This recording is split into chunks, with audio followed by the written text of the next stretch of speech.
All right, so welcome to the deep dive.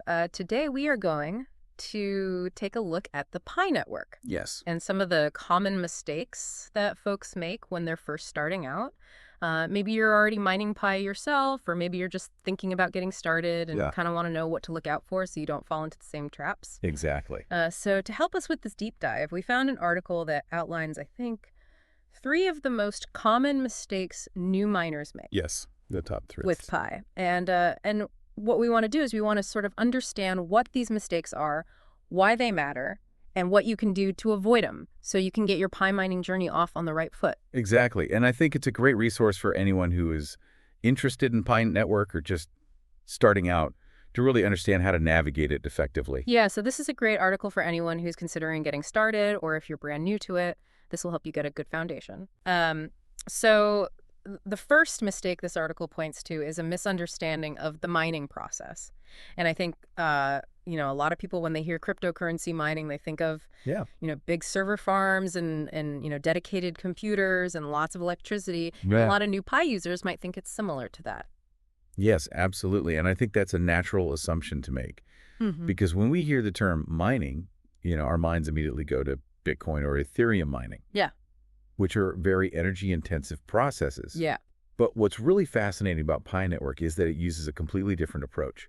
It's based on something called the Stellar Consensus Protocol, Okay. which allows for a very lightweight and energy-efficient way of mining. So I don't need to, buy dedicated hardware No, not at all. to mine Pi. It's all done through the app. On your Right. phone, you just open the app once a day, tap a button to start mining. So easy peasy. Exactly. It takes less than 10 seconds, and the article even highlights that it's designed to have minimal impact on your phone's battery life. Yeah, and that's one of the big criticisms of like Bitcoin mining and stuff like that, right? Is that you got to leave your computer running all the time and it uses so much electricity and Exactly. It's a huge drain on resources. Yeah.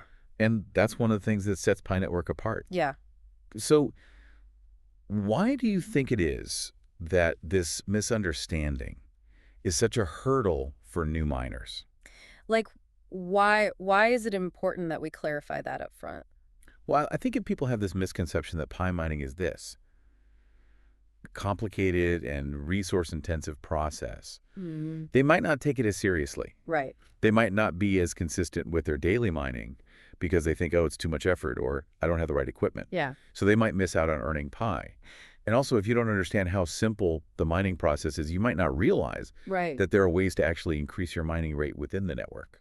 So maybe walk us through some of those things that you can do to kind of get the most bang for your buck as a new Pi miner. Absolutely. So the first thing I would say is educate yourself a little bit.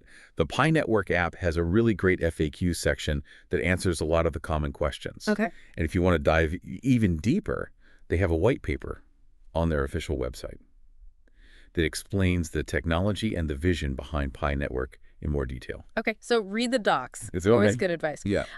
So are there other things within the network that I can do to like increase my mining rate? Yeah, absolutely. So there are different roles you can take on within the Pi Network. The first one is Pioneer, which is your basic miner. Everyone starts as a pioneer. Okay. Then there's Contributor, where you start building your security circles, which we'll talk about later.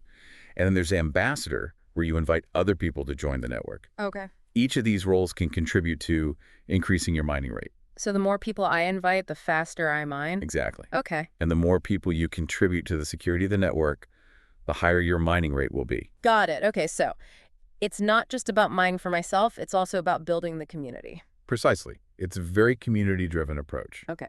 And another simple tip, set a daily reminder on your phone so you don't forget to mine Pi every day. Yeah, that's super easy. It takes less than 10 seconds. Yeah.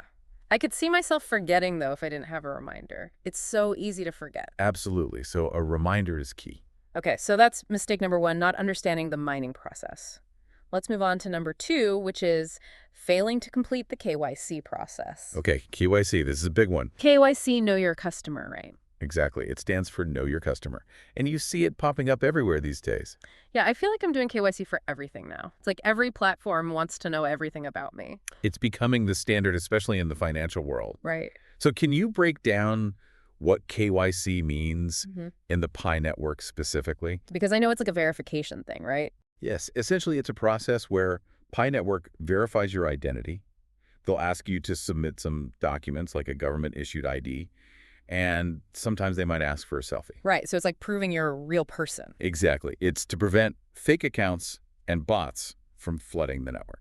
Okay, so it's kind of like anti-spam. Exactly. You can think of it that way. And what is the purpose of this KYC beyond just like preventing, spam accounts? So beyond security, KYC is actually very important for you as a Pi miner because it's what allows you to actually use your Pi coins once the mainnet launches. Okay, what is the mainnet? So the mainnet is the fully operational Pi blockchain.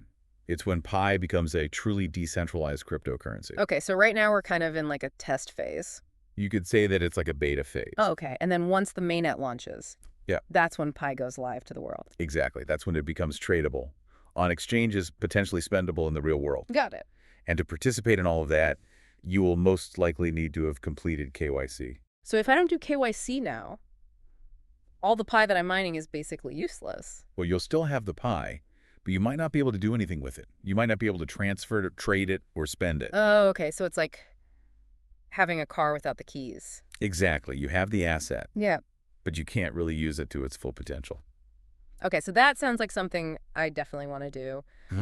So what's the best way to go about this KYC process? The best advice is to do it as soon as it becomes available to you.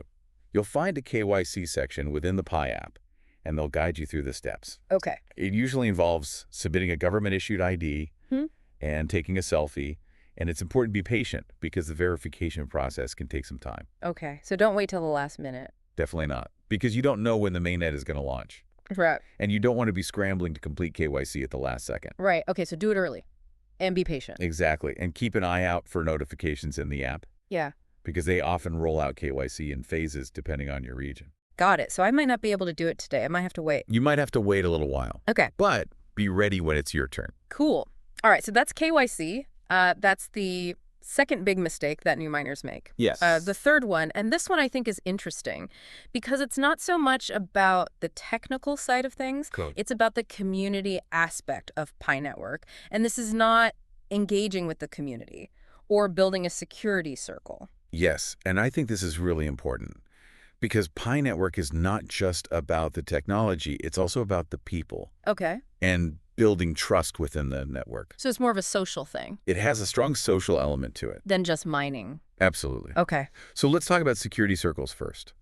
What is a security circle and why should I care about it? Yeah, break that down for me. So a security circle is a group of 3 to 5 people that you trust who are also mining Pi. Okay, so like my friends and family. Exactly. Friends, family, colleagues. Yeah.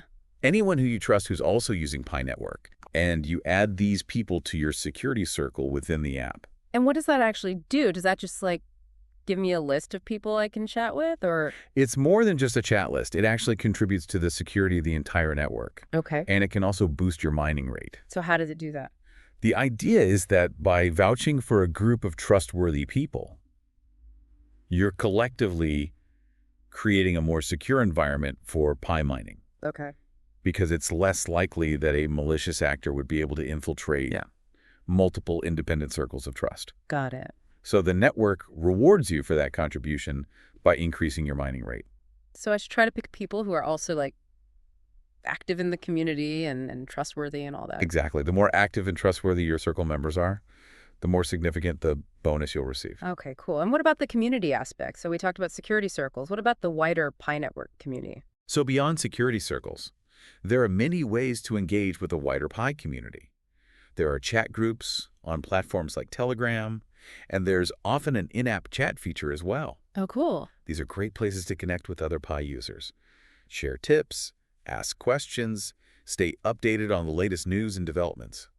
So it's kind of like a support group in a way. Yeah, you could think of it that way. But also a place to learn and stay up to date on Pi. Absolutely. And the more people participate in the community, the stronger the network becomes. Right. So the more people are chatting and sharing, the better it is for everyone. Exactly. It creates a network effect. Cool.